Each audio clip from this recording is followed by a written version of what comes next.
I was going to say, what do you think about the value of baselines and things like that?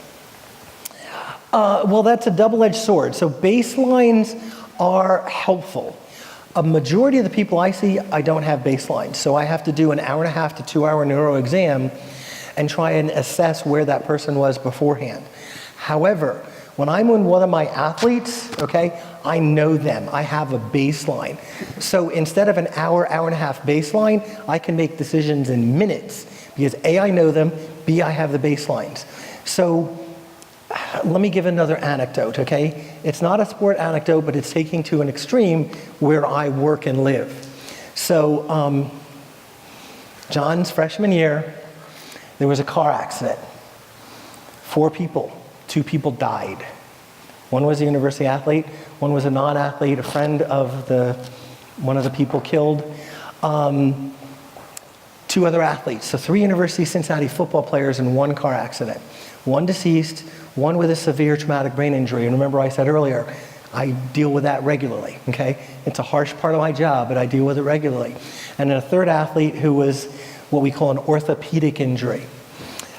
He was emotionally traumatized and actually left the team. And then the severe traumatic brain injured person, the accident occurred about 11:30 or so at night after an away game. They were driving back from the away game. Alcohol was not involved. Single car accident. Sunday morning, there we go. Sunday morning, I meet the parents of the person who was injured, okay? So that's part of my job. I went into the neurosurgical intensive care unit. He's unconscious, near death. And, you know, I mean, mom's here. I talked to mom. And I said to mom, I'm the one who's going to work with your son. I don't know what's going to happen, but it's going to be me. I had great baselines on him. I knew his brain to the nth degree. I knew how fast he could react. I knew his peripheral vision. I knew his color vision. I knew his executive function. I knew how bad he was at math. Okay, you know, he can't be good at everything. I knew how much manual dexterity in his hands he had. And all I could tell her was I was going to use all I could to work with him. Went to the highest level of the university. They decided that he was going to be rehabbed in the training room. That's not the normal place for rehab. You're good, I'm wired. That's not the normal place for rehab.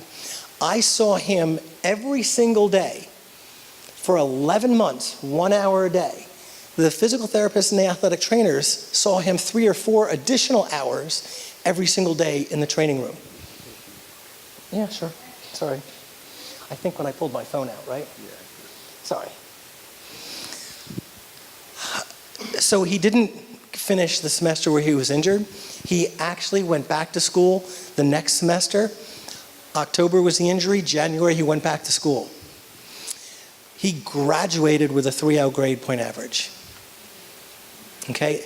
It took 11 months of rehab. He had regular rehab with us for several weeks, as I said, daily. And then when he went back to school, again, daily in the training room. Plus, he had 105 brothers supporting him. That was actually an important decision, too. So the reason why I go there is the baselines told me what I had to work with and where I needed to go. All right, so the baselines are extremely important when the bad things occur because it gives me more information. The more information I have, the better I can help that person get better. All right, so let's take that to the next step. So we have a concussion person. Who here is a mom? Moms, raise your hand. Okay, so you're right here.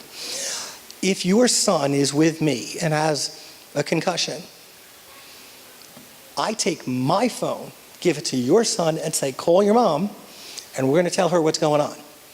And then she has my number. And again, I take responsibility for what's going to happen next. There is a study by the military. The #1 predictor for a good outcome post-traumatic brain injury, and that includes all traumatic brain injuries. The #1 predictor, the perception they're being helped. So if your son thinks he's being helped by me or, the team, the village, because it is a village, the more likely they are to get better. And, I get thank you notes from moms and the phone calls and all that stuff. But there's an ownership. And I think that's where the baselines come in, because rarely anymore with my athletes do I meet somebody and the first time I meet them is when they have a concussion. Because I've been doing this so long, pretty much all the athletes know me, at least a nodding acquaintance. All right, but does that answer your question on baselines, Mary?